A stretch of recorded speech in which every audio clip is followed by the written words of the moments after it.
মৌলিক সংখ্যা বা প্রাইম নাম্বার এখান থেকে আসা গুরুত্বপূর্ণ প্রশ্ন।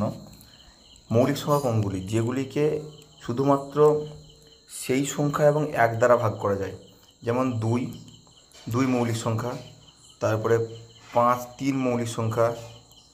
হ্যাঁ, পাঁচ মৌলিক সংখ্যা, সাত মৌলিক সংখ্যা এগুলো। নয় কিন্তু মৌলিক সংখ্যা নয়, কারণ নয়কে তিন দিয়ে ভাগ করা যায়, তিন তিরিক্ষে নয়।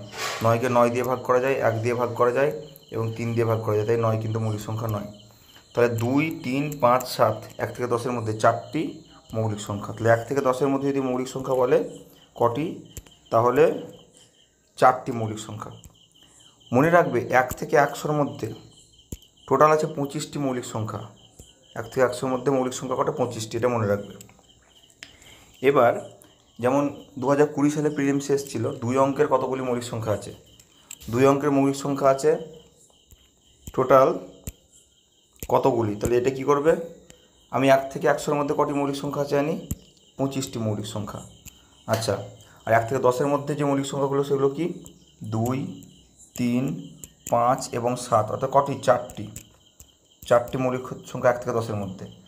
এগুলো প্রত্যেকটাই কিন্তু এক অঙ্কের মৌলিক সংখ্যা। তাহলে এক অঙ্কের মৌলিক সংখ্যা বাদ দিয়ে দাও চারটি, তাহলে কতই হলো? 21টি। 21টি মৌলিক সংখ্যা দুই অঙ্কের মৌলিক সংখ্যা। তাহলে দুই অঙ্কের প্রথম মৌলিক সংখ্যা কোনটি? 11। আর শেষ মৌলিক সংখ্যা কোনটি? 97। 97 এবং 11 এই দুটি দুই অঙ্কের মৌলিক সংখ্যা। এই প্রশ্নগুলি আসতে পারে। তিন অঙ্কের আসলে অনেক চলে যাবে, 999 পর্যন্ত চলে যাবে।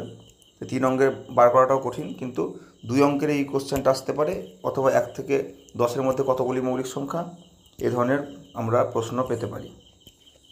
ঠিক আছে।